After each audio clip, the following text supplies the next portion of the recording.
Hello, dear friends. If you are needing some healthy meal ideas that nourish both body and soul, then come on in to my little stone cottage kitchen and let's get cooking together. Today, I want to bring you guys into my cottage kitchen and share with you some of the meals that I have been preparing and cooking for my family that we have been loving. Before we jump in, I want to share with you guys today's video sponsor, Thrive Market, because they are one of my absolute favorite retailers for stocking up on the healthy pantry staples that I need to actually cook day in and day out in my kitchen. Thrive Market has the highest quality standards in the industry. They have a list of over 1,000 ingredients that they restrict from the products that they sell. They truly have just high quality, real food, but at lower prices. They're a great option for more affordable, healthy groceries, but the best part is it comes straight to your door. Their website is super easy to use. They have many different categories to help you narrow down your search. They also have my favorite, which is the buy again feature. It's just the easiest, fastest way for me to pull up all of my favorites that I order on repeat from Thrive so that I never forget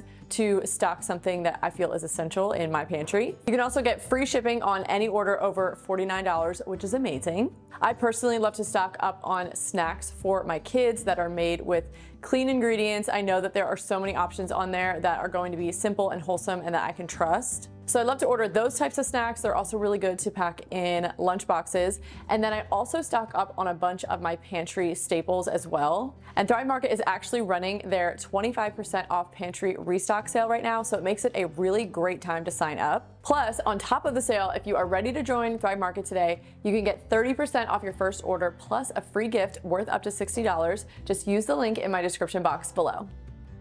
Okay, friends, let's make some tacos, shall we? We love taco night here in my house. It's pretty much a weekly event. Doesn't always fall on a Tuesday night because I'm just not that reliable with my schedule. But we do love tacos. They're always a hit. And I feel like they're so delicious because I always make homemade tortillas. I started doing this years ago and you can't go back once you start making them homemade because not only ingredient wise are they so much simpler, but the taste, you just can't beat them. So I love making sourdough tortillas for, the health benefits, but also I feel like they are just even more fluffy and more tender when they are all bubbly and have like risen a little bit.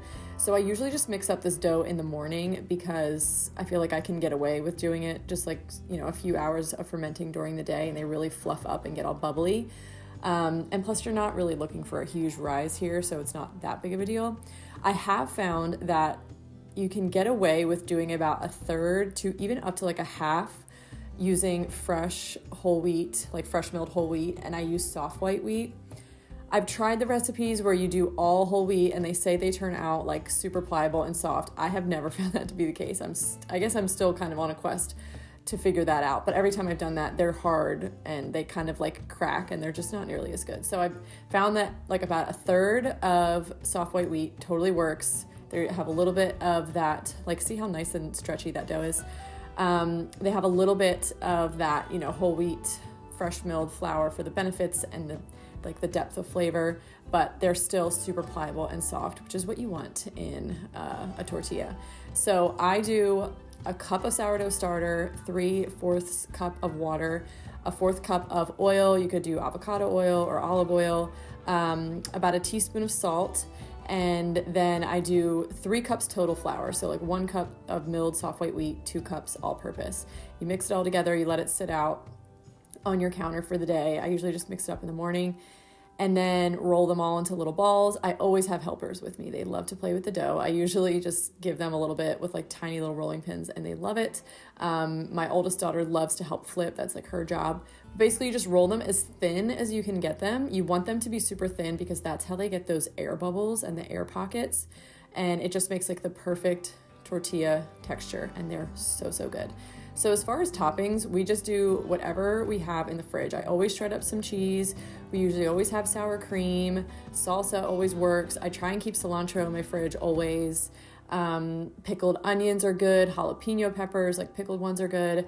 I usually will do chicken or ground beef. This time I did chicken. I'll cook it in my Instant Pot. I don't cook it with like the taco spices and the salsa, because I feel like it kind of leaves the taste in the pot, but I'll just add that after we stack up our tacos, and they are so good. Always a hit. Next up, I am making a cozy classic, just some chicken noodle soup, but I'm also making some sourdough dinner rolls. I have been wanting to try this recipe for what feels like forever. It's actually from an ebook, which I will link for you guys down below. It's from the ladies who host the Ancestral Kitchen podcast. I think the ebook's called Meals at the Ancestral Hearth, but it's all recipes inspired by ancestral eating, real food, whole food eating, and it's an excellent ebook. But I've been wanting to try this dinner roll recipe for a while, and they turned out so delicious. It's their sourdough spelt dinner rolls, which you can use any type of flour, but I used a mix of fresh milled flour. I also used some all-purpose flour, and they turned out delicious, as you guys will see in a little bit. But I'm also cooking up the chicken in my Instant Pot, because that's just super easy. Typically, when I make chicken noodle soup, I will use whole chickens and just pop the whole chicken like in the pot and let it simmer for a while, and like that creates the broth, and then you take it out and you pick all the meat off the bones, and then you use that in the soup. But I have no whole chickens right now. We typically buy them from the farm that we get most of our meat from, but they don't have any chickens right now. But spring is coming, which means we'll be able to stock up on chickens again. Matt and I pretty much every year discuss, like, should we just get some meat chickens and do it ourselves? But then we always talk ourselves out of it. So I don't think we're going to do that this year. Anyone who is, a meat chicken homesteader, raiser, whatever you want to call it, comment down below. Let me know. Should we do it? Should we not do it? It seems like, I don't know. It seems like it would be a lot of work in a couple days, and I just don't know, with all these little kids, I just don't know if we can like take that on right now. But raising chickens, I mean, we get chicks every year, but for our laying hens. Anyway, I digress. So chicken noodle soup, such a classic, so easy. You create your mirepoix, which is some onion, some celery, some carrot. That's French for, it's like a very basic soup base, really. And I usually do a bunch of broth. Again, right now I'm using broth that I've just gotten from Thrive, because usually I make broth from my whole chickens, which I don't have. But you just add in your mirepoix and your broth and your chicken, bunch of spices. I usually do like oregano and maybe some parsley, just kind of whatever I have. Salt, pepper. I cook the pasta right in there. I can find like an actual recipe and link it down below for you guys, but I also feel like you guys could probably easily find a chicken noodle soup recipe that you love. But here's the buns. They were so fluffy. The only thing I would do different is just half the recipe, because it made so much, but they were delicious, and I highly recommend that ebook if you don't have it. Okay, this next one, if you guys are in need of a comfort food meal, this should be your go-to. It was so good. It's a creamy sausage pasta. I'll leave a link to the recipe down below that kind of inspired this. I did not follow it exactly, but regardless, it turned out so delicious. So I started by cooking up the sausage, and I realized after I'd already pulled it out of the freezer and thawed it, it was actually maple sausage, which was not my plan. I wanted to use Italian sausage. It still turned out so good. But so you cook the sausage. I use a little bit of green onion, because that was the only fresh aromatic I had in my fridge.